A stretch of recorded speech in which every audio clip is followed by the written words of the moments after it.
Hi, and welcome back to Two Bears Trekking. I was making funny faces before this started. Yes. Today we are continuing our 6-month adventure. So if you're not subscribed, go ahead and do that now and hit that bell for notifications. Yes. Lots of great content coming up. Absolutely. All right, so we're going to talk about our last port, which was Puntarenas, Costa Rica, and ships tours versus on your own at the very end. So stick around for that if you're interested in that, or go over there zip to the already. end.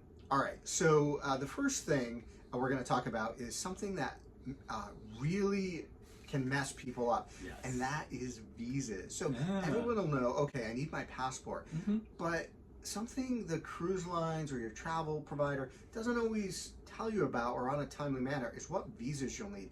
And that is changing rapidly. Pay attention.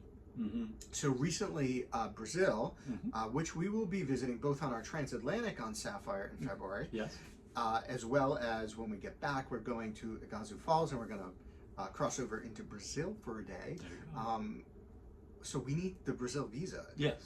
So an e-visa, which is $80.90 currently, for U.S., Canada, and I believe Australia.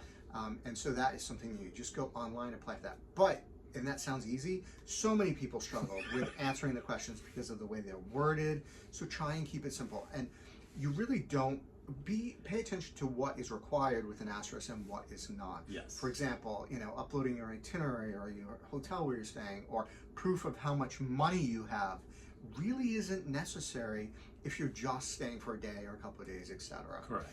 And if it is necessary, they will kick it back and they will ask you, and then you can provide it. I would err on the side of caution because people are always hesitant about providing financial details or personal details, but so willingly in this visa process, and like we didn't, like we did, you have to upload the bio page of the visa, and then you have to upload a photo. That was the bane of my existence. I was great. Look at my photos. Yay! So we thought we were so smart because we had little photos left over from our passports. So professional photos. They're that should work great. Tried and tested.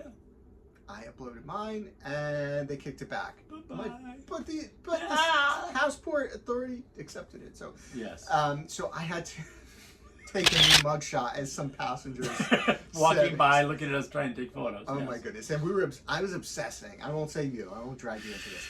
I was obsessing about the photo, and I finally got it, like within all the parameters, got it uploaded finally and got it approved. And believe it or not, once that application passed quality control, it only took like a day or two to get our visas. And you do have to print them out. So, but just make sure you know what you need for visas and other documentation in advance. That is your responsibility. And probably do that before you get on the trip, really. Absolutely, absolutely. I had put it off for a bit, and I wish we didn't have to deal with it here, but it did make it a little bit more complicated. Stressful for him. Stressful. So, and for me. That was my fault, mea culpa. All right, so we're going to talk about some topics that are happening in the cruise critic groups, the Facebook groups, and on board here. Drama. And just between us, we'll tell you about our drama. But, so one of it is we're going to go all the way back to boarding. Because we can't stress this enough. There are a lot of people upset and complaining about the chaos on boarding. We already talked about it briefly. And some people were waiting 2+ hours, missed lunch, just upset and waiting in that heat and humidity, and this line didn't know where to go, etc. Because the cruise line said, don't arrive till noon. Here's our suggestion to people. Arrival times haven't been enforced for years and years now. So what we always do, we arrive when it's convenient for us. So some of you... And earlier than later. Yes, we try earlier than later. That's not always possible. But we try earlier than later, and if we have to wait in line till it opens, so be it. But then we have an idea of what our time is, and so there are people who are going to jump us and say, well, that's not following the rules. That's making it worse for everybody. No, it's making it worse for the people who follow the rules.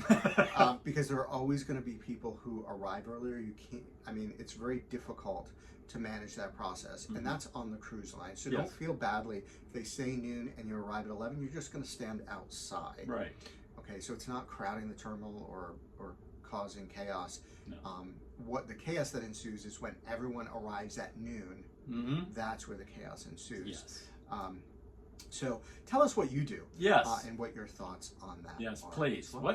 Give us your honest feedback. All right, we're going to talk about sharing tables because a lot of us shyer folks, I know you don't believe that about me. I know, we're quiet, we're shy guys. Yes. You know, sometimes you just want to enjoy a quiet meal, and some people talk a lot. Yes. So dinner, we usually just do it on our own, but sometimes lunch we'll share. Right. The other day, we didn't want to share. We were just kind of we're like, we want a quiet lunch.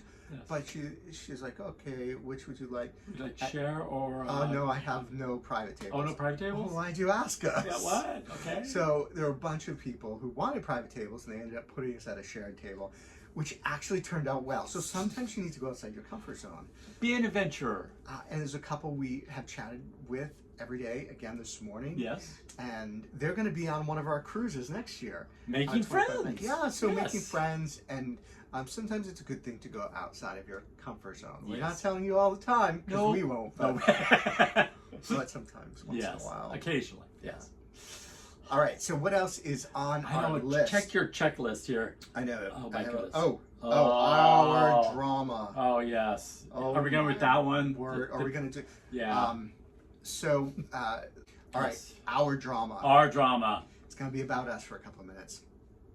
We have to keep it clean. Yeah, so, well, that's a little difficult. Yes, it is. So, if you've cruised, you are very familiar with this sound. You know what it is. It's that sucking sound of the toilet. Yeah. And hopefully the lid's closed. Yes. You're not sitting on it. But it sometimes does it on its own. Yes. Like if it's backed up or something, it's not working, and then all of a sudden it'll just, and hopefully you're not sitting on it. Yeah, setting up, or you're in another room, and you're kind of, where did that happen? It's a reverse bidet. Yeah. Yes. Yes. So from the beginning, and another thing we say is if you have issues, address them right away. Yes. And don't let them linger. Yeah. I kind of made the mistake. I felt bad, because we had a bunch of dining drama and a couple of other things. I felt bad saying something. I'm like, maybe it'll just resolve itself. And we'll just be careful, because we don't put anything you shouldn't in the toilet. We follow the guidelines. Right. We know better. And because we know how, especially on these old ships, it's finicky. Yes. And it just stopped. It got worse and worse. And then one day it just wouldn't flush at all. And it finally did, and I'm like, okay. And we talked about our cabin attendant. You can go back a couple of years. He really didn't take the initiative. No. And he knew there was an issue. You put signs on the toilet or signs on the... we're doing something right. Like, no. Dude. We know what to do. So we finally had to, stop him and be like, okay, so can we talk about the elephant in the room? I mean, in the toilet. Because it's not flushing. Yes. I know, TMI. Yes.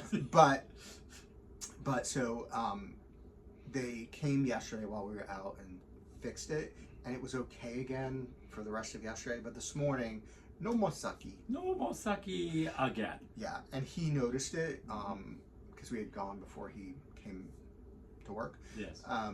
He noticed it, and he was already on it, and so we chatted with a couple of people, and they were supposed to send somebody, and they still have not gotten here. So. Yes. Not sure what's going on. We've been using the public restroom for solids. Yes. Sorry again, TMI. Sorry. Yes, well, But these are things you have to deal with, and I should have mentioned it at the very beginning of the week, and it might be resolved by next Tuesday. Hopefully. All right. So the last topic is excursions from the ship. You want to take full advantage of those ports. Yes. So our port in sort of this segment, since we saw you last time, was Puntarenas, Costa Rica. Costa Rica. New for both of us. First time, yes. I thought it was going to be this tropical, very rainforesty and green. It was greenish, it was green, but not quite as much as I thought. At least where we went, yeah. But I think we went to, the rainforest, I guess. But they do have lots of rivers and wildlife. Again, not as much wildlife as I expected. We went on the river float, and I think we expected more like a white water rafting thing, or even a little bit. Yeah, just a little bit of a raft ride, and it was calmer than the bathtub. Yes, I think the bathtub on a rocky day in the ship might have been more motion. Yeah. So it was, but our guide on the bus was great. Amazing. And we had a nice, authentic Costa Rican lunch. That was delicious. And we're going to do a whole video probably on this because we have some photo videos, etc. But and it wasn't as humid though. No. And we had a nice breeze on the river, so it is a great way to see some wildlife and a little bit of the rainforest of Costa Rica. Yes. But we'll talk more about that. But the important part for this video was, do we take ships excursions? Usually not. This was a ship's excursion. It was chaos because they funneled us through the wheelhouse and funneling everyone after they got their stickers into the theater. You went into the wheelhouse just to get the little sticker. Made not to that. No, none whatsoever. Yeah, it was chaos. And again, if we showed up at a time, the line would have been even worse. Yes. Because people were wrapped all the way around staircases and stuff by the time we got our sticker. Yes. And we were the first group to be departing. Again, it's why I don't like doing ships excursions, just one reason. They're usually more expensive, but that whole process of in the morning, whereas at least if we're doing an independent, we go right down to the gangway, get off, person with the sign is there, that's where we go, and we're on our way. Boop, gone. A lot easier. Or if we're doing it on our own, we wait till the majority of the people have gotten off, and then we just get off and we walk right off, no worries, right? So that's one of the things against calmer. it. And actually we haven't found any issues doing it on our own versus the ship. I've almost missed a ship once, but I'll tell that story a little bit later because we do have one more excursion, and we had an excursion credit from when we booked this, so that's why we're doing a couple of excursions. But tell us if you do excursions from the cruise line or independent. Do you like them? Do you not like them? Yeah, do your own thing. What are the pluses and the minuses? Yes, share your thoughts. Yeah, absolutely. It's all we have for you today. So as always, keep on trekking.